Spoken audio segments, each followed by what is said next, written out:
तर आता काय वाटतंय तुम्हाला? माझा आनंद आणि माझ्या सगळ्या कार्यकर्त्यांचा आनंद द्विगुणित झालेला आहे. आणि मला काय वाटतं म्हणजे तुम्ही काय विचारता, मी कोणत्या शब्दात सांगू हे मला कळतच नाही.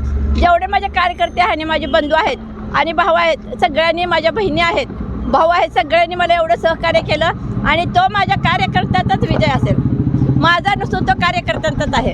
आता इथून पुढे 100 दिवसात कुठली कामं करणार आहात? 100 दिवसात माझ्याकडे पहिल्यांदा ज्या महिला अर्ज लिहून सह्या करून घेऊन येतील त्यांचं पहिलं काम मी करेन.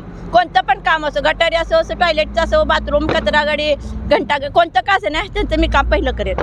तुम्ही बाहेर देताना असं म्हटलं मी पहिल्यांदा आल्यानंतर नगरपालिकेतले काही कामं करीत, तर ते पहिलं करणार का?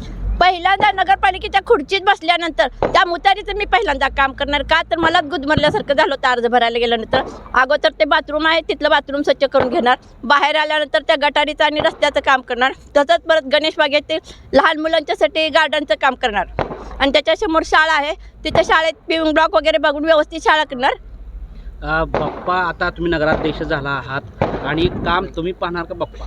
मी पाहणार, मी सक्षम आहे. बाप्पा का पाहणार? बाप्पाची बायको आहे मी. त्यांनी मला सामर्थ्य पुरवलेलं आहे, त्यामुळे मी काय तुम्ही घरातले खरे होम मिनिस्टर आहेत हे ठरवून नाही? हो, मी घरातले होम मिनिस्टरच आहे. घरामध्ये सगळ्या गोष्टी तुम्ही व्यवस्थित करत आला. तशाच पद्धतीनं मंगळवेढ्यामध्ये जे पाणी, रस्ता, लाईट ह्या प्रश्नावर सातत्यानं बोललं जातं, तर ते तुम्ही पहिल्यांदा हाती घेणार काय? हो, सगळी कामं मी हाती घेऊनच करणार आहे. माझ्या सहकार्याची पण मी घरी करणार आहे, हातांची पण मदत घेणार आहे. सक्षम आहे मी, स्वतःची कामं स्वतः करण्यास तयार आहे. म्हणजे तुम्ही सातत्यानं म्हणता की समाधान अवतरे कुठं तर आम्हाला मदत करतात, त्यांनी अवतरे मदत केली असं वाटतं का? अहो, मी कालच सांगितलं, तुम्ही काल फोटो काढले त्याच्याबरोबर. तो मला का म्हणून करणार नाही सहकार्य? तो अजिबात आम्हाला निधी आणून देणारच आहे तो. पण मतदार तुमच्या पाठीमागं उभा राहिला होता, त्यांना काय सांगा? धन्यवाद काय द्याल?